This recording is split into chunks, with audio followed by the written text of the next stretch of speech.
Beams are horizontal load-bearing members of a structure and carry loads perpendicular to their longitudinal direction and aim to transfer loads from the slab above to the column that they connect to. Beams fall into two different categories, a main beam being connected to two columns, or a secondary beam, which are connected to the main beams themselves. And Manly Parking Lot is a prime example of main beams utilising an I-beam profile in order to resist bending, vibration and yielding due to the web between the flange and the S section, allowing them to bend under high stress as opposed to buckling. In order to ensure this structural integrity, I-beams are usually constructed from galvanised steel, which offers enhanced yield strength, hardness and elongation to assist with bend under transverse forces from cars and vehicles on the slab above. To establish the connection between beams and the columns, bolts have been employed as they offer easy assembly and are not permanent unlike welds, allowing worn down beams to be easily replaced. A strut is a structural component of roof truss and is displayed on this home on 187 Woodland and is designed to resist load bearing and longitudinal compression. Struts provide outwards facing support in their lengthwise direction, which can be used to keep two other components separate in order to prevent buckling. Timber is a front-runner material for the construction of house framing, as it is lightweight and more energy efficient than steel, as well as acting as a natural insulator, allowing houses to respond to auxiliary heating and cooling.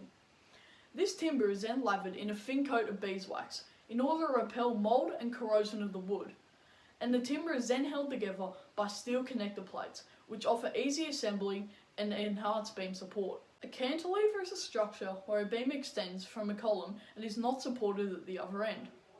This type of structure is predominantly used in shelters like the Manly Vale B Line bus stop as a non-space consuming form of shelter. Manly B Line utilises galvanised steel in order to prevent rust and corrosion, as well as providing high ductility and strength, which is vital in a primarily unsupported overhead structure.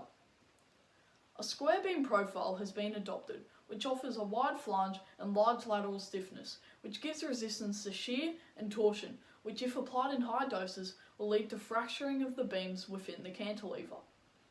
To further withstand fracturing, welding has been applied, as it provides great strength to weight ratio, allowing for a simplistic and visually appealing design in a structure that is not pioneered towards handling heavy forces. A tie is a flexible or solid member which is used to connect a cantilever to a column above the point where the two members meet. The function of a tie is to hold the weight of the end of the beam and transfer back into the column, which provides resistance from tension, persistently pulling and stretching the tie apart, and if applied with enough force, will result in tensile failure.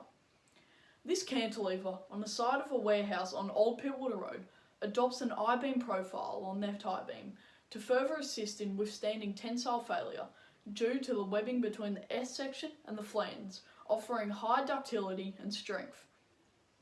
Bolts have been exploited to establish a firm connection between the beams and their two connection points, the ground and the column, as well as providing corrosion resistance and strengthening tension points within the structure. Aluminium has been the primary material in the construction of the tie beams due to its lightweight, flexible and corrosion resistant properties.